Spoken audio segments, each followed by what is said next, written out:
recorde de sobrevivência no mar, triste recorde, mas enfim, ainda bem que o cara sobreviveu, por isso que é. O recorde de sobrevivência no mar aconteceu em 2014, portanto, há 8 anos atrás. Recente pra cacete. 8 anos atrás, tá? Um pescador, que é salvadorenho, mas morava no México.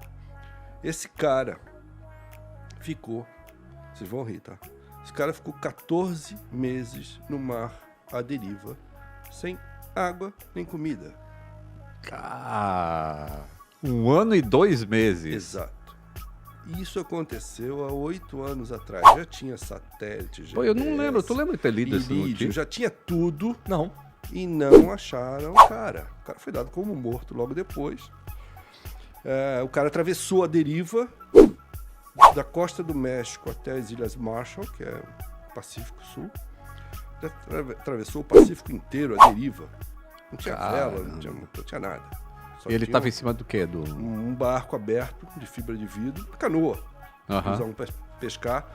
A única coisa que ele tinha dentro do barco era uma caixa grande de isopor, porque ele saiu para pescar. O cara era pescador. Ele e um amigo dele. Na verdade não é bem amigo, mas era um rapaz que ele conheceu e foi pescar com ele. E vou resumir pra caramba a história, mas eles saíram para pescar e se afastaram, começou um mar muito ruim, um vento muito ruim, a tempestade chegando, e o motor dele deu pau na hora de voltar. O motor de popa não pegou. E aí a tormenta foi empurrando eles para frente e eles foram se afastando cada vez mais da costa.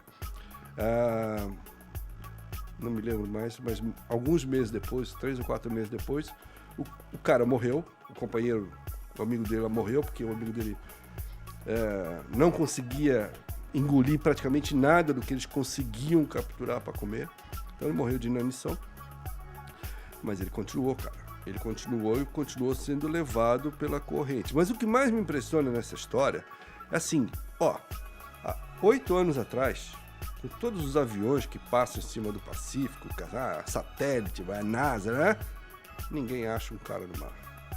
Ele estava dentro de um barco, o barquinho foi sendo levado, ele entrou numa corrente, né, que é até relativamente conhecida no Pacífico, né? Flui sempre no mesmo sentido.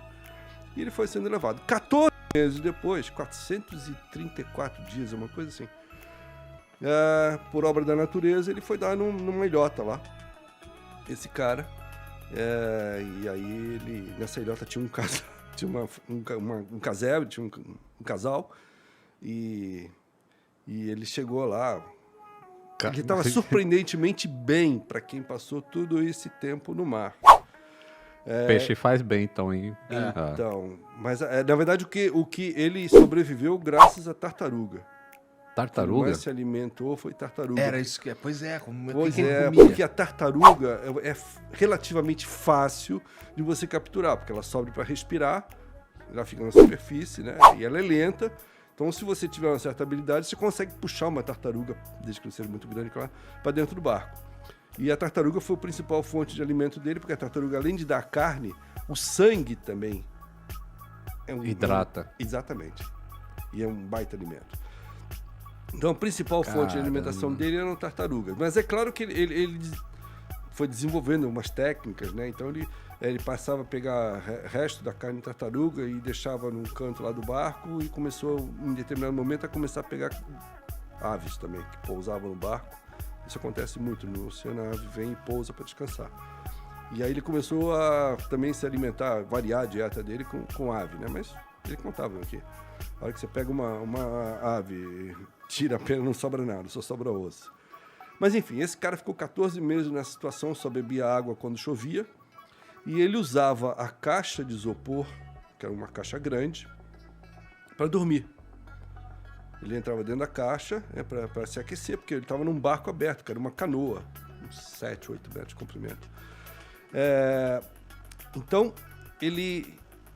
o mais incrível para mim é como é que ele conseguiu se manter lúcido durante esse tempo todo. Agora, o pior é que é o seguinte, olha como o ser humano é uma coisa desgraçada. Esse cara, que na minha concepção esse cara é um herói, esse cara chegou lá nas Ilhas Marshall, tá? Foi resgatado, veio lancha lá da capital, levaram o cara pra cá. E começaram a duvidar da história dele. Porque até compreensível você falar, pô, como é que o cara vai viver 14 meses sem água nem comida? Tem um detalhe. Eles tinham saído para pescar. E eles foram pegos pela tempestade no segundo dia. Eles até tinham algum pescado, que já tinham pescado, consumindo nos primeiros dias, depois não tinha mais nem material suficiente de pesca. Mas enfim, esse cara, quando foi resgatado, ele foi levado para a polícia, acusado de eventualmente ter praticado canibalismo com o companheiro dele. Puta merda. De ter comido o cara, era o que todo mundo imaginava. O cara morreu e ele sobreviveu, ele está relativamente saudável, né? Estava mais magro, etc. Tal. E aí começaram a duvidar, e isso é muito comum, muito comum nessas situações limites. O cara fala, pera um pouquinho, cadê o outro cara? Morreu? Alguém viu? Não, ninguém viu, está no meio do mar. Não tem testemunha, não tem câmera de segurança, não tem nada. O mar é o ambiente perfeito para o crime perfeito, né? Você não precisa nem dar tiro no cara, você só empurra o cara no mar. Joga ele na água e tchau. Então ele começou a ser questionado. Pô, botaram o cara para fazer detector de mentira. Passou uns 15 dias sendo apedrejado no mundo inteiro, cara.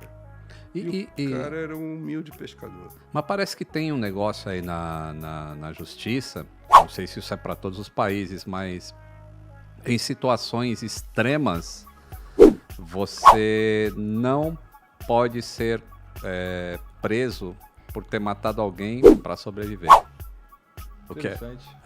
Tem um caso famoso disso. Eu lembro porque a Mila, que é minha esposa, ela estudou direito muito tempo. Ela fala de uma mina de trabalhadores que ficaram soterrados ali, não tinha como sair. E alguns foram adoecendo e não tem como sair, os caras vão decidir, então, quem que vai morrer para servir de alimento para os outros. E todo mundo que se alimentou até eles serem resgatados, eles foram absolvidos pela justiça, porque é a única situação em que você pode ser absolvido por ter matado alguém. É para sobreviver.